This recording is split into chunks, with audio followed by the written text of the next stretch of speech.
On this episode of Musicland in a Lincoln, our special guest is Shea Welsh, a Bel Air born musician now based out of LA. This is a 1990 Lincoln Town Car left to me by my great uncle buddy John Sansone. He was a big fan of music, so we're going to use it to drive around town and talk to local musicians and people in the music industry.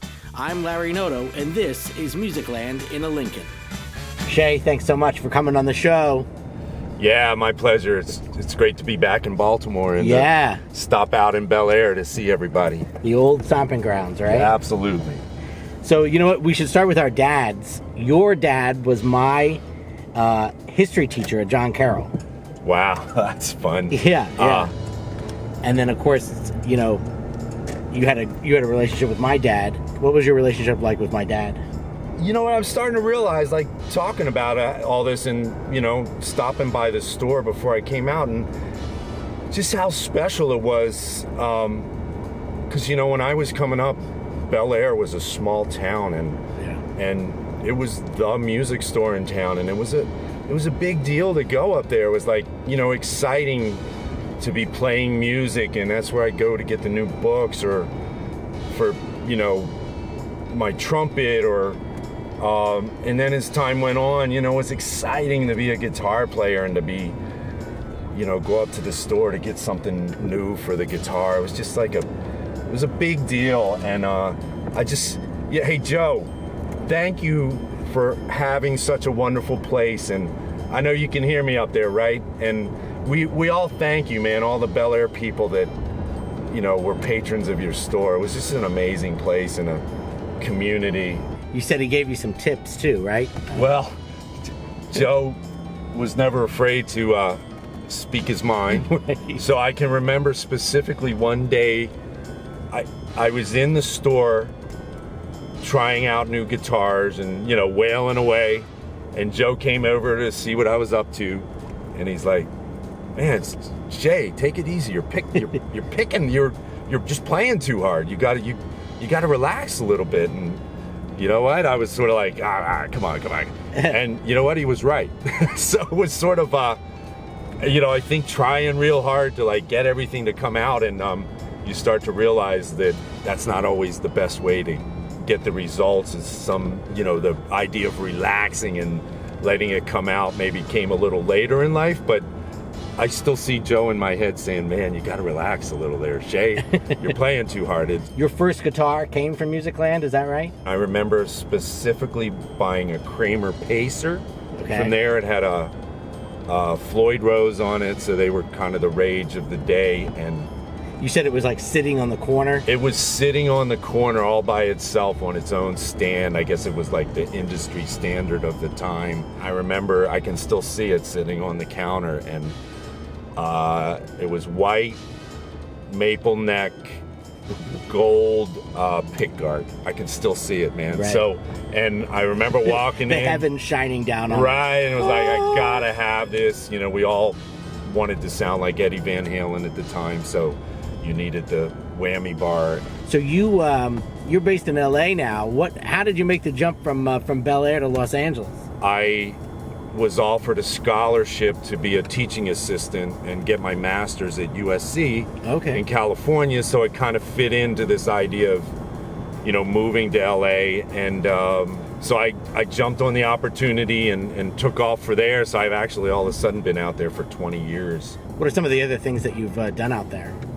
You know what, I actually ended up becoming like the guitar teacher to the stars. I had Oh, that's right. Yeah, so who are some of the celebrities that you worked with? It's kind of wacky. I ended up with Norman Lear's kids, Jim Carrey's kids, Julia Louis-Dreyfus' kids, Rob Reiner. Oh my gosh! Yeah, it was. That's so cool. Yeah, it was wacky. And recently, James Corden's kid, and it's kind of wild. It was just, you know, I didn't go out there to do that. I just, you know, through my connections at USC or whatever, and ended up in the position where I kept getting recommended as a teacher to the stars there. So it was a lot of fun. I actually taught Tom Hanks as well, but his 3 boys. So oh my gosh. Yeah, it's just one of those crazy things that I fell into out there. Well, I see you happen to have a guitar there. Can you believe that? I know. I just happen to have one with me, Larry. I think you always travel with a guitar, right? This was, and this happened to come from Musicland. No plug. But this actually, I went in to pick out a guitar. Isn't this beautiful, man? Yeah, this is cool. It's a very nice Gretsch there. We got a nice little mini body to fit in the car here well, so. Do you want to play a little something from the new album? Yeah, this is something I wrote, and you know what? This was on my first record, which is called Arrival, but we redid it completely different. Like it was a big fusion song before, but now with the tabla, and we have like we did a little more like downplayed it a little bit, a little less, a little more sublime. So what is this called? This is called Sancho T. Panza. So this is the intro.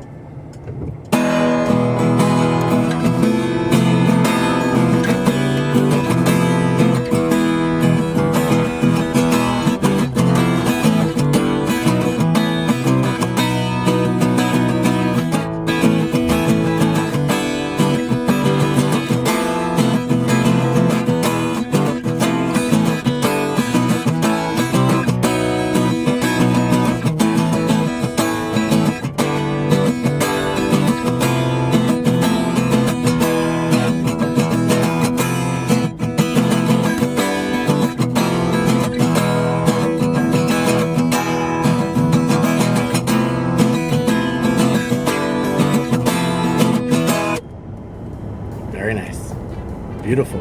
Beautiful. Yeah, just a little intro. That's the intro. So it's got definitely like a Spanish flamenco feel, and goes into a whole thing. And we have a cello player and the vocalist Hila Plitman singing the melody together. So it's turned out real cool. Well, listen, you changed your plans, you changed your flight to be with us. I can't thank you enough, and I know my dad is just looking down, smiling that you were a part of this. So thank you very much. Yeah, no, thanks for having me, and this is so much fun, man. Appreciate it, and it's just the privilege of playing music, and then you realize like that you came up in these communities of people, other like-minded people playing, and they would all meet at Musicland. So yeah, it's just super cool thing to be part of this musical world. So thanks, man. Thank you.